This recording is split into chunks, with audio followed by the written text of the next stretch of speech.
Welcome into OutKick the show. I'm your fearless leader, Clay Travis. Appreciate all of you hanging out with us, whether you're watching on YouTube, hello, Instagram, hello, Twitter, hello, TikTok, hello, wherever you are across the video universe. We got a lot to dive into as we are rolling through the end of the month of July. We've got all of the different NFL training camps underway.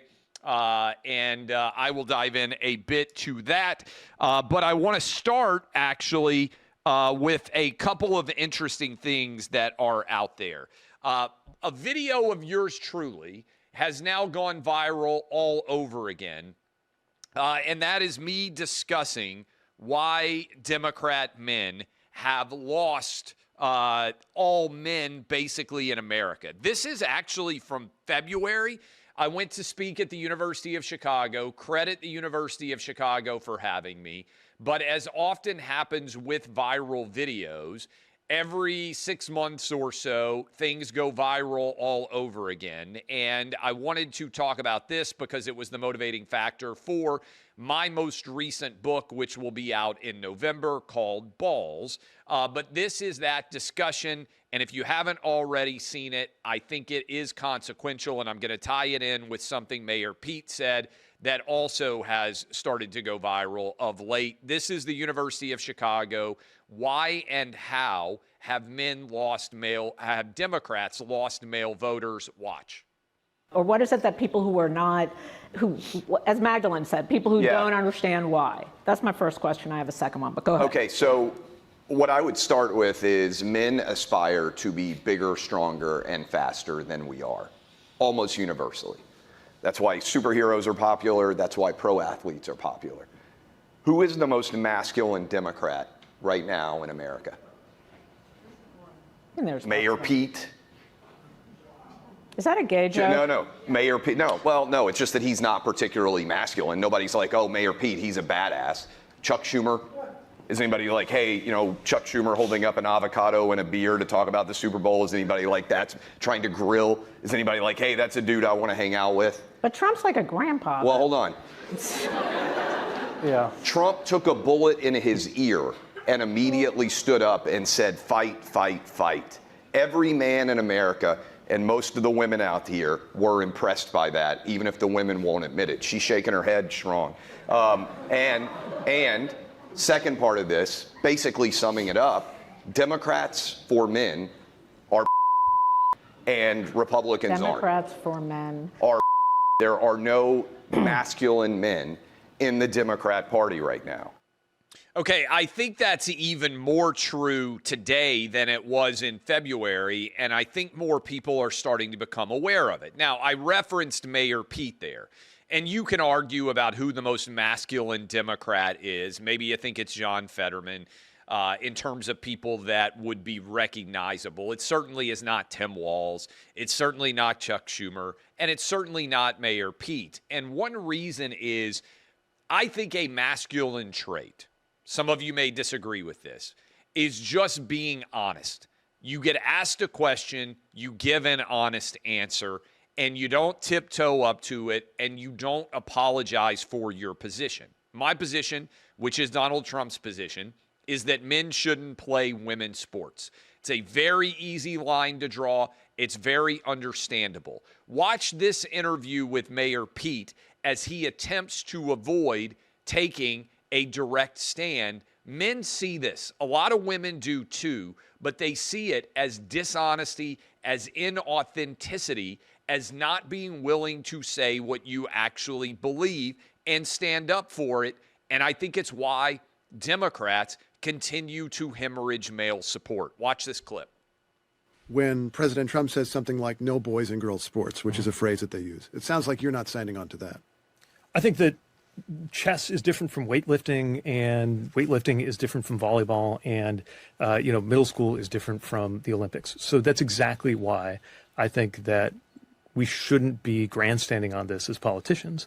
We should be empowering communities and organizations and schools to make the right decision. Okay, all of this leads, this inability to answer basic questions, it leads to a collapse overall in the party. The Wall Street Journal, this is not coincidental, had a big story up in their weekend edition newspaper where it said the Democrat Party has now hit 35-year lows in political popularity and support. And when you look at this graphic, it is completely tanked. No one out there, by and large, has ever seen the Democrat Party, here is a graphic of it from the Wall Street Journal, as low in popularity as they are right now. I would submit it is the lack of masculinity. It is a fear of actually answering questions directly that has caused this. And everybody is talking about it. I want to give credit. I've got right in front of me right now an article from this weekend's New York Times. And I will hold it up for you because I'm an old school print newspaper guy. The article says, "Inside the Rise of the Multiracial Right." And it has interviews with black voters in Milwaukee, Asian voters in San Francisco, and Hispanic voters in South Texas. And I wanted to read a few of those voters. This, I thought, was really well said. This is Orlando Owens, as quoted in the New York Times, explaining why he no longer supports the Democrat Party. "At my first Democrat meeting, two themes had me reconsider everything. The first thing was, quote, we have to help the poor black men and women because the white man is holding them down. This is the first time I heard about this white savior complex from white liberals. Then they said, we have to fight for our gay and lesbian brothers and sisters. We have to do this, or we're a racist, or you're a bigot, or you're a homophobe if I don't agree with you. When you get food stamp review, you have to give shot records, school records, blood type. You almost have to get absolutely naked to get a $50 increase. But you have people coming to this country who have no documentation, who are staying in hotels for 2 years for free. How's that right? A lot of black people have already heard the promises from the Democrats, and nothing was delivered." I thought that was really well said by Orlando Owens. How does Mayor Pete have 0% black support? I guarantee you, Orlando Owens, I bet if I asked him, hey, do men belong in women's sports? He may have no idea who I am, this guy from Milwaukee. He would be like, hell no. You walk into any athletic event in America that features white, black, Asian, Hispanic men, and you say, hey, should dudes be able to play in women's sports? They don't equivocate. They don't run and hide. They don't try to avoid giving you an answer like Mayor Pete did there. They just give you a direct answer, okay? Here is San Francisco Bay Area, Asian man. This guy's name is Alan Chen, owner of a charter boat business, 51 years old. I was an Obama voter. I was fooled by his rhetoric. I grew up in San Francisco. That's the place I love. It's just turned downhill. Homelessness, feces, needles, drug use, all the politicians none of them doing anything about it, just throwing away money. I don't know where that money is actually going. People automatically assume people of color should be Democrats. They need to open their eyes to what's really happening in this country. Milwaukee black guy, Asian Asian guy, and then I wanted to read, and I give credit. I give credit to the New York Times for doing this story, for conducting these interviews. Here is a Hispanic guy on the border in Texas, right? So we're going Milwaukee, we're going out to the Bay Area, San Francisco. Here is a Hispanic man on the border of Texas, Sam Gonzalez, office manager. They always told us the Democrats are for the people, for the little guy, for Mexicans, for blacks, for poor people. They were going to take care of us. They were going to make things better for us. Then it was the constant support of abortion, the constant need to talk about race, the need to identify yourself as a gay Hispanic or gay Mexican American. No, I'm an American. I happen to be gay. I happen to believe in God. I don't fit the norm. And when I finally realized I'm not a cookie cutter type person, I let my freak flag fly. I just turned my back towards them because I felt Democrats turn their back toward me. Once I started looking stuff up and then I started listening to Trump talk, I was like, no, it doesn't sound like a Republican, definitely not a Democrat. Maybe I can get behind this guy. South Texas, Hispanic man, Asian man in the San Francisco Bay Area, black man in Milwaukee. Join the team. This is what men are seeing nationwide. We are over the bullshit. We are ready for actual action. White, black, Asian, Hispanic. Now, women, a lot of y'all have come along, but the base of the Democrat Party has lost its mind. And I actually think all these stories that we're talking about today connect. Let me bring up this Good Morning America story that aired about Sydney Sweeney and the American Eagle ad. This morning, if you were sitting down getting breakfast ready for your kids, you happen to have on Disney-owned ABC Good Morning America, you're probably just trying to chill, probably trying to relax, just trying to start your day, and boom, you hear, hey, this ad of Sydney Sweeney talking about how she has good genes is actually eugenics. It's evidence of Nazism. I swear, this is on morning television, ABC, Disney. Watch this clip. I couldn't believe it. Here it is. We begin with the backlash over a new ad campaign featuring actress Sydney Sweeney. Yeah, the ads are for American Eagle, and the tagline is, Sydney Sweeney has great genes. Now, in one ad, the blonde-haired, blue-eyed actress talks about genes as in DNA being passed down from her parents. The play on words is being compared to Nazi propaganda with racial undertones. The pun, good genes, activates troubling historical associations for this country. The American eugenics movement in its prime between like 1900 and 1940 weaponized the idea of good genes just to justify white supremacism. Despite that backlash, American Eagle stock has been soaring. So now good-looking white people can't say they have good genes or were Nazis? Now, look, I'm not a good-looking white person, all right? I am an average-looking white dude. I don't think anybody's like, hey, you know what would really help our products sell? Clay Travis in underwear. Clay Travis in a bathing suit. Clay Travis in limited clothing. I help sell clothes by wearing more clothes, okay? But my wife, she's got good genes. I hope my boys look more like my wife, who is super hot, than they do like me. Being proud of your genes is not in some way evidence of your being a Nazi. Whether you're white, black, Asian, Hispanic, whatever it is, everybody wants to have good genes, and it's a pun, as Mary Catherine Ham had fun with on social media.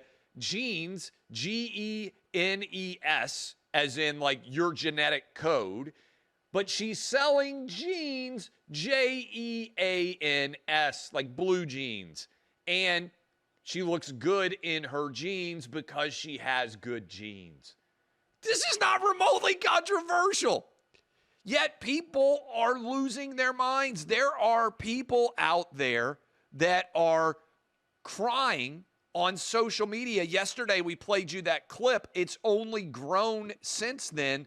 This is absolutely bonkers.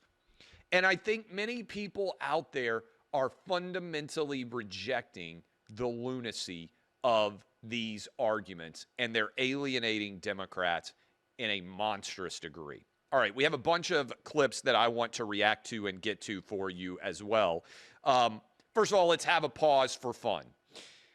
Last night in the WNBA, a player had her wig yanked off, and they just stopped the game, and then they ended up ejecting a fan for making fun of the fact that a wig got yanked off. I think we have, do we have a still shot of the wig? I don't know what graphic we have to accompany it. I think we have some audio. If you missed it, this is a real, I thought I was getting pranked. I went and looked this up last night.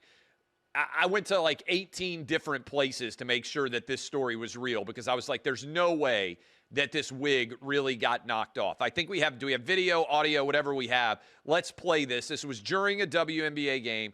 Girls coming off of a screen, and she ends up getting her wig knocked onto the ground, knocked onto the court. She then grabs the wig, runs off into the locker room, and they have to stop the game. And then an official goes over and says, hey, we had inappropriate comments made, and they kick the guy out of the game. If you can't make a joke about a wig getting knocked off during a game, I don't know what you can say anymore. Play it. Malfunction.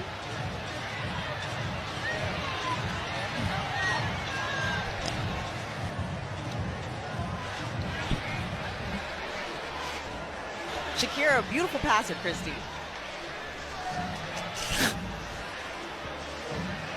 Just what she's been able to do. And now they have an issue with a fan. As the officials,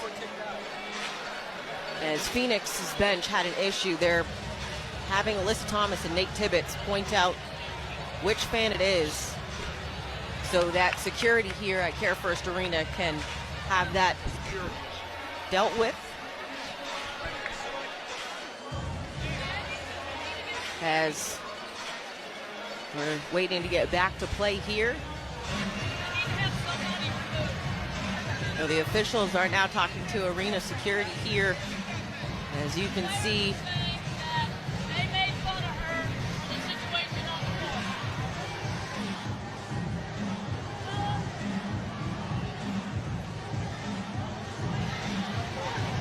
so a fan said something. The Phoenix Mercury bench heard it, and they did not like what was said. They're taking exception to it, so Amy Bonner, crew chief, is trying to have this sorted out with the arena security here. They ought to give this guy an award for getting kicked out. I want to know what joke he made.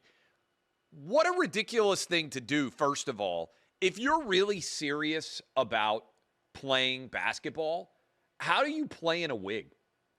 I mean, that has to be hot. That has to add a lot of weight when you're wearing that whole thing to run all over the court. How can you be serious about being the best version of yourself when you have a multi-pound wig on top of your head? I don't even understand this. And how do you stop the game because a wig gets knocked off? They sometimes don't even stop the game when guys get injured. They let play continue. Is there a WNBA rule that if your wig gets knocked off, that you have to stop all play? I don't even understand this. This is not a serious league. This is not real life that this could end up having happen. So that happened in the WNBA. It's real. It is unfortunately not spectacular, and the hair is not, in fact, real or spectacular. Terry Hatcher, Seinfeld reference. Several other things that are out there that I wanted to make sure that we talked about. This is awful. 1980s kids like me have had a rough go of it. We had Malcolm Jamal Warner, Theo from The Cosby Show die. Ozzy Osbourne died last week. And we had Hulk Hogan die. We talked about all that last week. Yesterday, the Chicago Cubs, yesterday evening, they announced that legendary Hall of Fame second baseman Ryne Sandberg had died as well. This is the graphic that they put up. And I just want to say, if you are around my age, WGN had the Chicago Cubs games on. WTBS had the Braves games on. I was a kid that was home all day by myself, by and large, during summer. My parents both worked. I was home. I would put on WGN, Harry Carey, Steve Stone. The number of times that Harry Carey drunkenly said, and that is the 1,468th consecutive out that Ryne Sandberg has made without an error, for those of you who remember that era. Sean Dunston at shortstop, absolute cannon for an arm. Mark Grace at first base. Andre Dawson, the Hawk, patrolling the outfield. I watched the Cubs play all the time. Afternoons in the summer, kids weren't super scheduled back in my day. I would watch the Cubs play every day for those afternoon games. Most of the time they were in the afternoon when they were playing at Wrigley Field. There's a whole generation of kids around my age who did the exact same. I loved Ryne Sandberg. And this one hit me right in the gut. I didn't know that he was sick. I didn't know that he was close to death. But if you are around my age, rest in peace, Ryne Sandberg. I went back and watched his Hall of Fame induction speech. It was an absolute masterpiece. If you didn't watch Ryne Sandberg play baseball and you didn't watch Harry Carey and Steve Stone call these WGN games back in the day, I think it's unfortunate. I wish every sports fan could have experienced this. It was fun. It really put sports in the proper context, and those Cubs teams were talented, man. They had some really good players. Watching Ryne Sandberg, Sean Dunston turn those double plays, Dunston to Sandberg to Grace, they were a lot of fun to watch back in the day. Rest in peace, Ryne Sandberg. A lot of us out there feeling a little bit worse than we did before because of this loss. Played ball the absolute right way. Just a stellar guy, and the world is worse for his departure. Okay, a couple of other stories that are out there that I want to make sure that I reference. This is I mentioned this. I give credit to Trump. I talked about this last week, I believe, with all of you. I said, hey, I want to be straightforward. The presidential ruling from the Supreme Court, 6-3, that said Trump had protection. He has the ability to do his job. He can't be charged over classified documents. He can't be charged over the investigation into the 2020 election. Trump rightly pointed out last week, right before he left for Scotland, that Obama would also be protected by that same ruling. Here is Trump answering that question and saying basically Obama owes him for the protection that he is now going to give. Let's play that. Thank you, Mr. President. How do you think that the Supreme Court's ruling that benefited you on presidential immunity would apply to former President Barack Obama and what you're accusing him of doing? It probably helps him a lot. Probably helps him a lot, the immunity ruling. But it doesn't help the people around him at all. But it probably helps him a lot. He's done criminal acts, there's no question about it. But he has immunity, and it probably helps him a lot. Trade agreement you're looking to sign too. He owes me big. Obama owes me big. What are the details in the UK trade agreement you're hoping to find soon with the Prime Minister? Trump is 100% right here. And this is why the argument that people tried to make, oh, this is fascism, oh, this is what dictatorships look like. The Supreme Court is ruling that Trump has immunity from prosecution based on his presidential powers. No. The precedent applies to Bill Clinton, Barack Obama, George W. Bush. Any living president, past or in the future, is going to be protected by this ruling. And I give credit to Trump for pointing this out. This is why all the people out there in their fever dreams telling you, hey, Barack Obama is going to be arrested. No, he's not. The intelligence investigation into the 2016 election, even though I believe it was rooted in the big Russia collusion lie, actually is going to protect Obama, just like Trump was protected in his investigation into the 2020 election. This is the reality of where we are. I am trying to continue to shine a light on heroes. Yesterday, we shone a light on the gentleman who was in Traverse City, Michigan, and had a gun pulled on the alleged stabber who had stabbed, I think, 11 people at a Walmart in Traverse City, Michigan. Today, I want to shine a light on this individual. If we can pull up his picture, this is Didarul Islam. He is a New York Police Department member who was shot and killed yesterday in the building where the NFL offices are. He had twin sons, and his wife was 8 months pregnant with their third child. This is what violence leads to. Completely innocent people who are doing their best to protect all of us as the victims. I want to continue to shine a light on people who are doing the right thing, not people who are doing the wrong thing. I'm not going to talk about this shooter, this crazed gunman.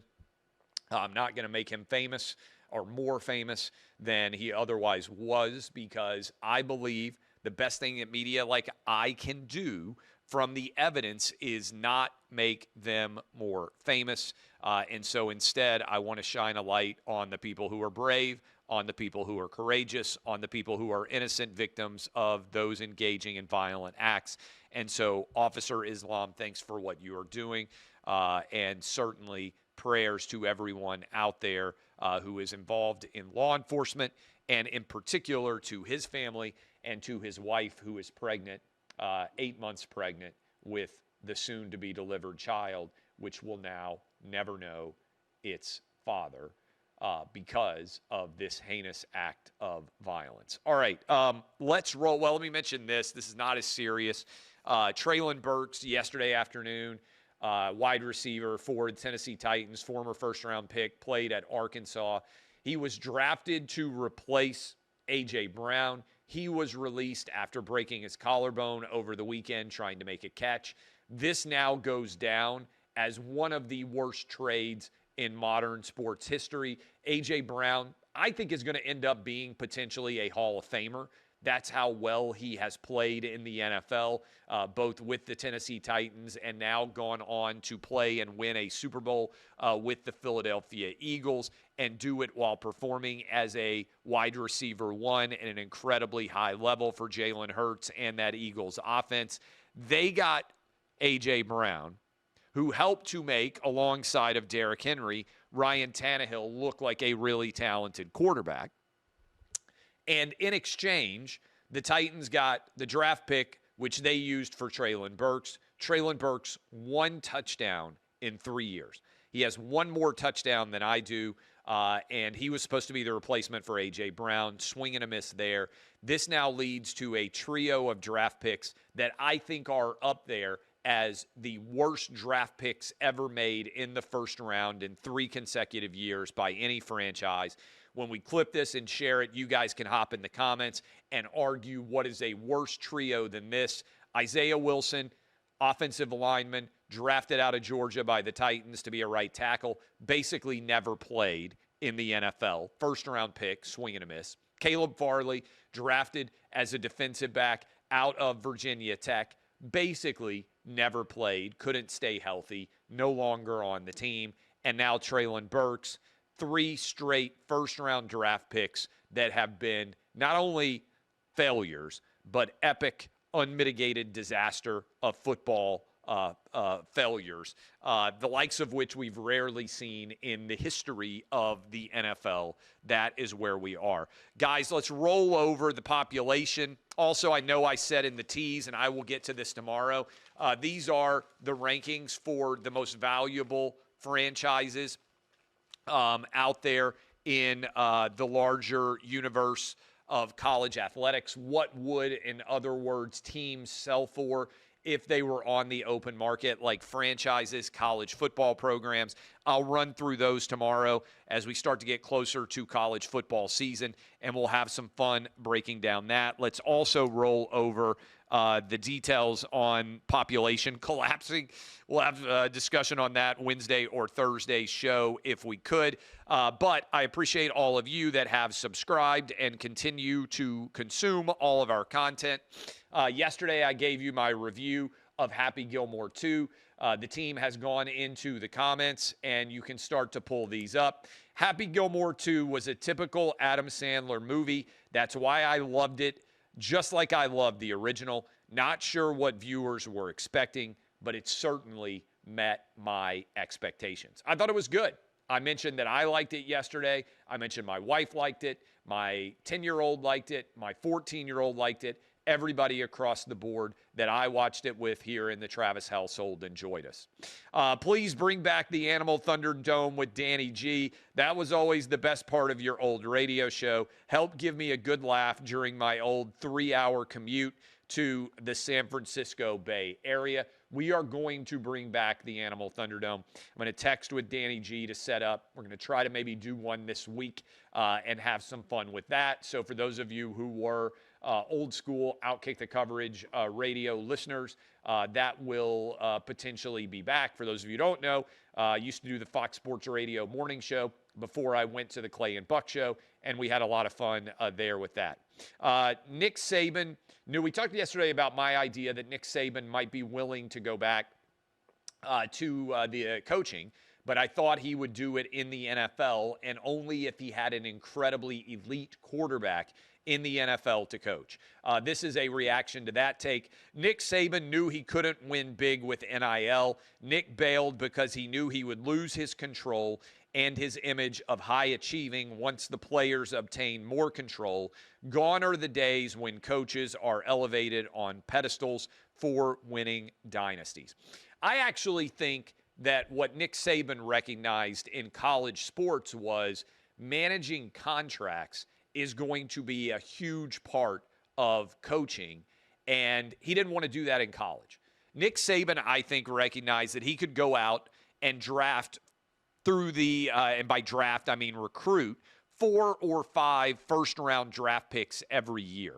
In the NFL, you typically only get 1 first-round draft pick, and so he recognized that he thought he could recognize the talent and have the best rosters out there.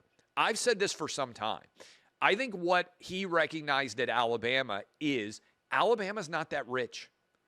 The University of Alabama and the state of Alabama can't outbid every other school. He was able to sell excellence. And, hey, if you wait, I'll make you a first-round pick, and you're going to get tens of millions of dollars at the next level. And people bought into that, and that was true for much of his tenure. But suddenly, Texas had more money to spend in NIL. Texas A&M had more money to spend in NIL. Tennessee had more money to spend in NIL. And he looked around and said, hey, my competitive advantage of having way better players than everybody else, Alabama, the university, and the alumni base and the fan base is actually not that wealthy. And they're not going to be able to outbid people. And he didn't want to be in that game because he saw his competitive advantage diminishing. More schools are going to have better players, and I think he said, I'm out. Now, competitive advantage in the NFL is different than competitive advantage in college football. Competitive advantage in the NFL is your quarterback is way better than other people's quarterbacks. And so I think the only way Nick Saban goes to the NFL is if he has a Joe Burrow, Patrick Mahomes, Josh Allen, Lamar Jackson, 4 best quarterbacks, in my opinion, style competitive advantage. Andy Reid's a great coach. He didn't win at a supremely high level and didn't win a championship until he got Patrick Mahomes. Bill Belichick's a great coach. Without Tom Brady, he's got a sub-500 coaching record in the NFL. All that matters in the NFL is your quarterback. If you have a great quarterback and you pair him with a great coach, Belichick with Brady, Reid with Mahomes, then you can win at a really, really high level. I think Nick Saban knows if he had the right quarterback, even at his age, he could still win a Super Bowl because he feels he's an elite coach. Finally, why is Nick Saban vacuuming anyway? I thought men were banned from women's sports. Oh, that's a good one to end on. That is you guys in the comments section. I'll continue to break it all down. Clay Travis, DBAP, unless you need to SBAP. This has been OutKick, the show.